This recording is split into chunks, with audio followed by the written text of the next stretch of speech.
Saya bawa motor je ni. Masuk ni abuk memang tak nampak apa. Saya berhenti tepi. Berhenti tepi tu, gonyong. No, nampak. Rupanya saya bawa motor time siang. Saya ingat time malam. Memang tak nampak je. Oh, tak nampak. Oh, tu. Nasib baik tak buta. Kalau buta tu. Uish, nasib baik ya, Ma. Tak buta. Ma, cuba bayang, Ma. Mata kita ni tertutup, Ma. Ibarat macam tak nampak lah. Macam tertutup macam kita pakai spender ke mana. Ui, ini kalau satu dunia tak nak mata, tak pakai mata macam mana nak jalan? Saya tadi pun masuk abuk tak nampak saya berhenti tepi. Ini lagi tak nak mata. Oi, susah macam mana nak jalan? Jalan macam biasa, Ma. Mata je tak nampak. Jalan macam biasa? Ha. Itu kau tak nampak belagar dengan dinding macam mana? Bengkak ah, benjol mau kepala. Kan? Ha. Sebab tak nampak kan? Ha. Oh. Ni kalau langgar dinding, kalau pijak tai lembu, macam mana? Duk jalan pijak tai lembu, macam mana Abang Jack? Busuklah kaki. Habislah. Tai lembu mana ada bau?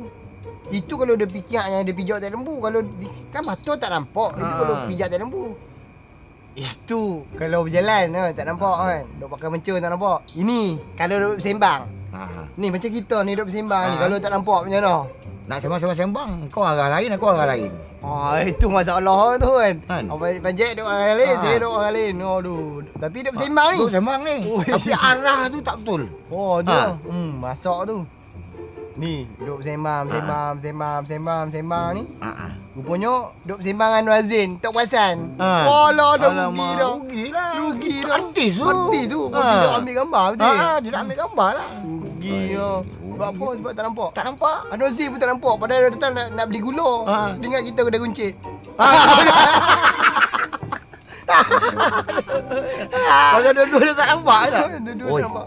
Ni, mata dia tak nampak. Ha. Nak pakai mencun. Ai, payah mal. Ayah. Duk bakar tak kena. Tak betul. Bakar tak nampak. Mata tak nampak. Ya tak?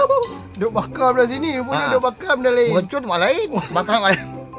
Aduh. Dia siap tu bakar nak kain orang ke kain ke apa. Oi, payahlah mal. Duk bakar kayak orang. Orang tu tengah bersembang. betul. Ha, pergi bakar. Duk bersembang pun bukan orang dengan pokok.